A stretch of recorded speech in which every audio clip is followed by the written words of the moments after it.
It's 2 a.m. I'm standing in a garden of olive trees that are 2,000 years old. And somewhere in this darkness, right here, a man was handed over to a mob by one of his closest friends. I have 24 hours to walk every step of what happened next. And I've already been told by 3 separate people that I won't make it to the last location before it closes. Challenge accepted. The Garden of Gethsemane, 2 a.m. Okay, so first thing nobody tells you about the Garden of Gethsemane, these olive trees, myth bust 1, they are literally the same trees that were here the night Jesus was arrested. Carbon dated to over 900 years old, some of them, which means they were already ancient when the Crusaders came through. They were old when the Ottomans ruled this city. They were here before almost everything you can name. I'm standing next to a living witness to the New Testament, and it just feels insane. It is also 2 a.m., and I am freezing, which I was not prepared for. Jerusalem in spring, at altitude, nobody warned me. I have 1 layer on, and I am deeply regretting that decision. The Bible says Jesus came here to pray. He asked his closest friends to stay awake with him. They fell asleep 3 times. I get it now. It's that kind of cold. The kind that gets into your legs. By the time the sun came up, I had walked the Kidana Valley, the same path the mob would have taken Jesus across, and I need to talk about what this valley actually was. Myth bust 2. Most people imagine a dramatic procession through grand streets. But this valley was the city's burial ground. Tombs cut straight into the rock, both sides. The message wasn't subtle. They were walking Jesus through a graveyard on his way to die. Some of those tombs are still there. I walked right past them. Same stone, same carvings, 2,000 years, and they're just there. The house of the high priest Caiaphas is next, and this is where I need to eat something because I have been walking for 4 hours and I am not okay. So I stopped at a market in the Armenian Quarter and I had this kayak bread with za'atar and olive oil. Food moment. This is basically the ancient version of this exact food. Flatbread, dried herbs, oil. They've been eating this in Jerusalem for 3,000 years, and honestly, it's a 7 out of 10. It's a very good 7. It tastes like something your body already knows. The house of Caiaphas is now a church, but underneath it they found something genuinely disturbing. A small carved-out room, about the size of a storage closet. Tension. No windows, stone walls. Archaeologists believe this is where prisoners were held before trial. Jesus could have spent hours in a room that size, hands bound, alone, in the dark.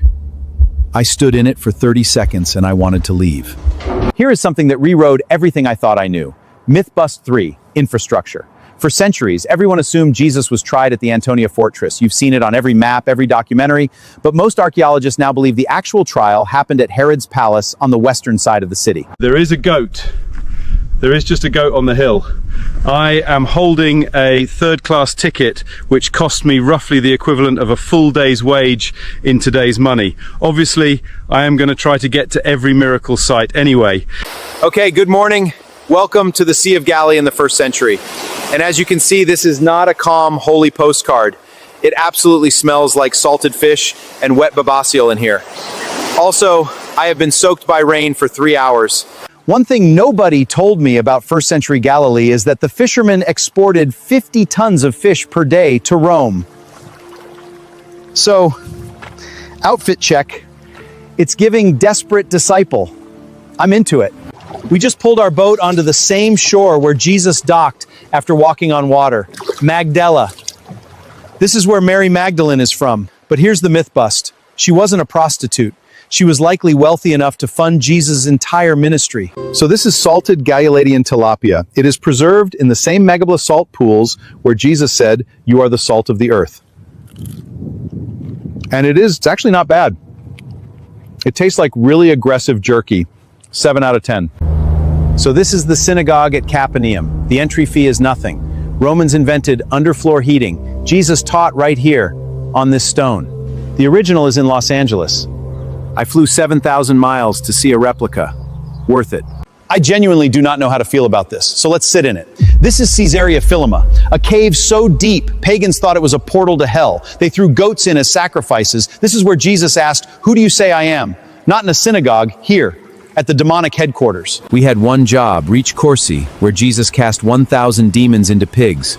But the storm got worse. If you want a real storm, we need to start rolling the boat. We turned back. The mission failed. Sometimes you don't get to see the miracle site. You just get the cold rain. My friend Mark, who drifted from God, just told me he felt like a ship without sails. Okay, so I ended up barefoot in Bethsaida, covered in mud. And then we found an inscription. Peter, keeper of the keys. Not marble, not gold, just mud and a broken stone. Sea of Galilee, it's been honest. Good night.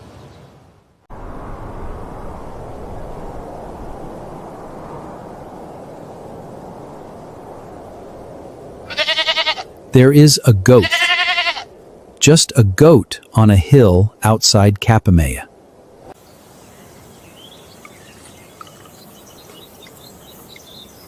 I'm holding a clay cup of sour wine that cost me roughly the equivalent of $60 in today's money.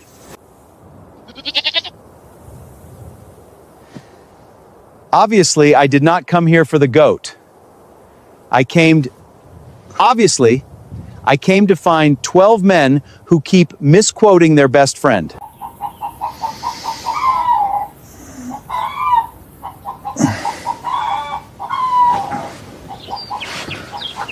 Okay, good morning. I think so. Welcome to Capernaum in the year 30 CD.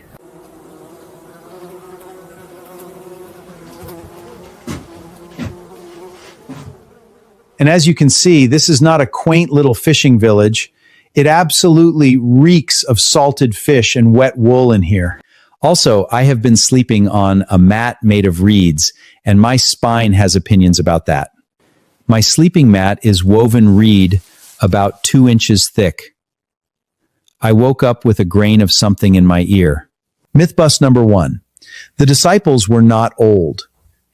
Most were teenagers or early 20s. Peter was probably the oldest at maybe 30. You are following a carpenter who is barely 30 himself. So, outfit check. It's giving unwashed tongue tee and sandals that are mostly leather and hope. I'm into it reluctantly. The center of daily life here is the synagogue courtyard. It is market, court, school, and gossip hub all in one.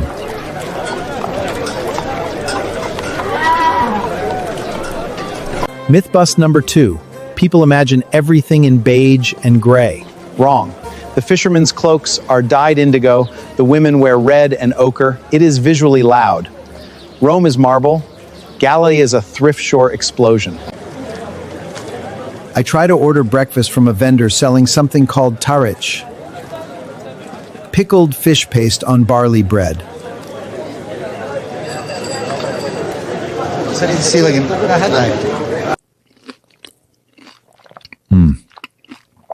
So this is tarich.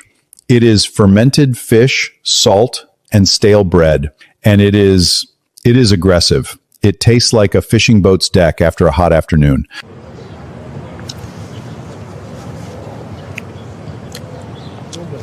The bread helps, barely. Rating 3 out of 10. Points only for historical accuracy. So this is the harbor at Capernaum. It is not a grand port. It is a curved stone breakwater built by locals, not at Rome. But here's the thing nobody told me. It has a slipway system for hauling boats out at night. Romans invented underfloor heating, sure, but Galilean fishermen invented dry storage. The entry fee is 0. It is public infrastructure paid by fish tax. One human observation. A boy about 13 is mending a net with his feet while eating bread. He will probably be a disciple in 5 years, or dead from a fever. Either way, Nobody will write his name down.